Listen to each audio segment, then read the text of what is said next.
Welcome back. We're cutting live again to Motera Stadium, the magnificent, biggest stadium in the world, being inaugurated at the moment by Union Home Minister Amit Shah and President Ram Nath Kovind.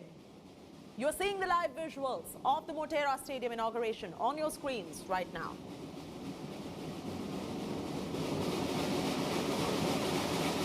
This is the mesmerizing stadium that you can see, which is being inaugurated, the biggest in the world. Definitely a big moment of pride for the entire country. Listen into the inauguration ceremony first.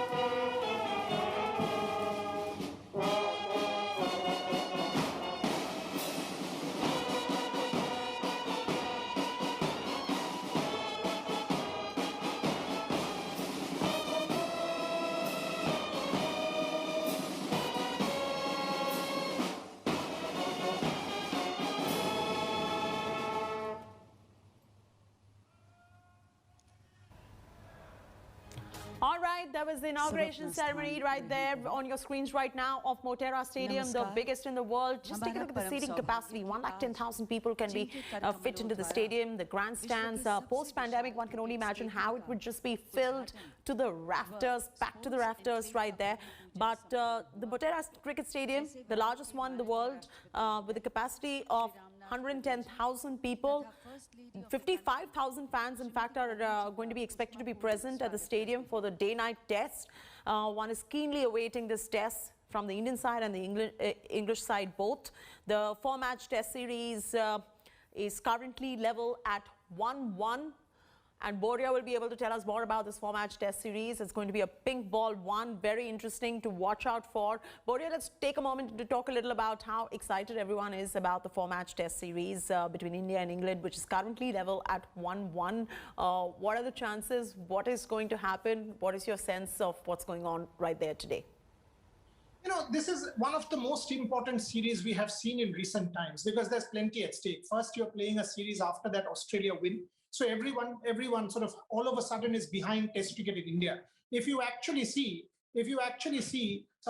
there is tremendous interest. Look at ratings. The host broadcasters generating tremendous ratings. You see our own platforms, whether it is our digital platforms or our web platforms on India Today and Aaj Tak, we are getting serious views. We are getting serious interest. Look at the print media. Over the last 1 year, you will see half a page dedicated to sport. All of a sudden, you are seeing 3 pages dedicated to sport in most print media outlets. So there is tremendous interest in this particular test series. And after Australia, it is natural. Now, if you win this one, I am predicting if you win this, it will be 3-1 because you will win the next one also. Red ball test, Ahmedabad, ball will turn.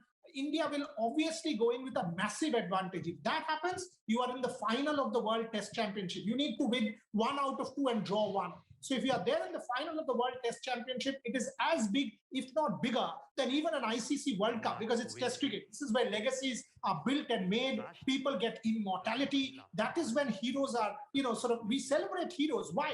Because this is the real platform, Test cricket. Virat Kohli, ask Virat Kohli and he will tell you, if you want to be immortal in the echelons of the game, you need to excel in this format, which is the test match format.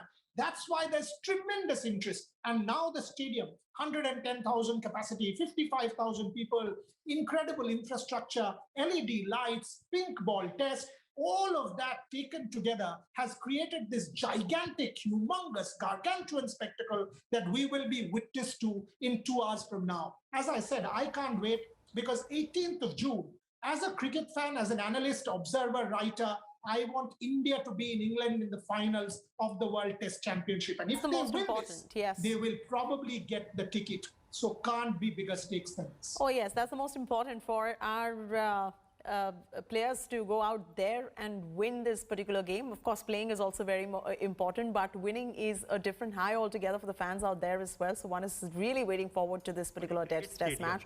Boria, since you mentioned earlier that you have an academic interest when it comes to making of the stadium as well, how much effort, how much architectural prowess, if I could use that word, would it take to create a facility of this kind, which you just said is not even fitting into a regular camera when one goes to take a snap?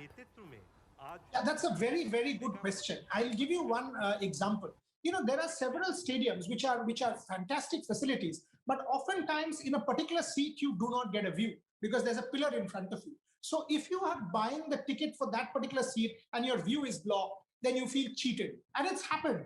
If it's happened with many stadiums, if you are sitting in the upper tier and the last few rows, you do not have a proper view of the game that is going on. And there's not one, but several such stadiums in the world. Now, if you go to Beijing, for example, 2008, when they had the bird's nest, why was the bird's nest so talked about? The bird's nest was so talked about because of the architectural marvel that it was. Why was the Olympic Stadium in London so talked about in East End? You know, if you go to West Ham, if you go to that whole stadium in London, 80,000, 85,000 people, with all of a sudden, there was this big amphitheater, Colosseum kind of atmosphere where the noise was deafening when a Usain Bolt was running. Why is Ahmedabad so good? Because a 360-degree view, no pillars, at no point in time will your view get interrupted. And if you actually sort of study stadiums, there are many stadiums where you find, you know, the toilets are not good, the press area is not good, the internet doesn't work, the viewing is problematic, the gym is not great, the dressing room is perhaps not great. If I break it down for you, and I can talk to you about multi-sport, you will understand how the little nuances make a sporting facility from good to better and from better to best. From what I've understood from the Indian boys who have trained in this facility so far, this is a standout facility in every sense. And that is why I'm saying that this will perhaps go down in history some years down the line as one of the best facilities for sport. That's why I'm proud as an Indian, because India today is the nerve center of the world game, and we need a facility like this. Well, this makes everybody proud. I can tell you that. It's just fantastic to see this particular stadium like that. It's getting inaugurated right now. Boria spoke about the architectural prowess as well of this particular stadium. And Boria, you did mention about how the facilities are going to be organized down very well for the players, even for the fans who are gathered. And I can tell you by my experience, it's very, when you go to the other stadiums, anywhere in the world for that matter, there are those pet peeves, you know, not good enough washrooms, your view getting disrupted. As a cricket fan, I can tell you that, you know, you cannot really make out what's going on the pitch. I guess this is different from that standpoint for the fans as well who are going there to watch the cricket match live. Absolutely correct. I mean, as a woman, would you want to go to a washroom or a toilet which is, you know, not clean, it's overflowing, stinky? These are basic truths of stadiums around the world. And that's been part of life. That is why I keep saying the fan is the most integral to the whole cricketing ecosystem. Make the fan feel welcome. Make the fan a real stakeholder in the game. And how can you do that? By empowering the fan. Now, if the fan wants to send out a tweet, when he's sitting in his chair in that Motera Stadium, is he getting access to internet? I can tell you the Olympic organizers will ensure there's 5G internet for any member who goes to Tokyo. That is the plan. I don't know if crowds will be allowed, but if they are, for example, the media, any place you sit, you will have 5G internet facility for you. In one instant, you can upload a photograph. I am in Motera today. I will want to tell the world I'm part of history. Now, these are facilities, these are things that you need to do or to be able to do. Lights. Now, if you are sitting somewhere where the light is blocking your view, if you are sitting where the light pole, the light tower is blocking your view, there is no internet, there is no washroom, the security enclosure is blocking your view, then the game viewing experience, having paid money, is gone. That is why the fan has to be made the centerpiece, and which is what I think is being done at the Motera. And that is why I'm hugely, hugely happy that ultimately we are creating facilities where you are welcoming fans. Yes, the players are the biggest stakeholders. The administrators are important stakeholders. Yeah. The broadcasters are. But most important, if you do not empower the fan, then you are losing out on a big piece of that puzzle. And that's what is being addressed. Oh yes, definitely.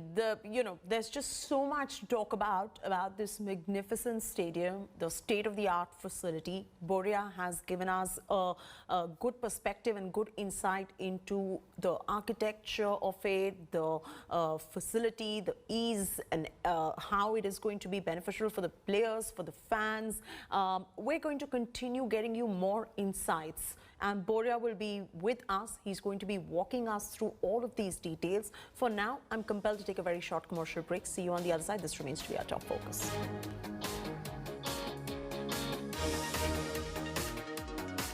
Hello everyone, this is Rahul Kamal here. Hope you enjoyed this video. For the latest news and analysis, like and subscribe the India Today YouTube channel and don't forget to press the bell icon to stay updated.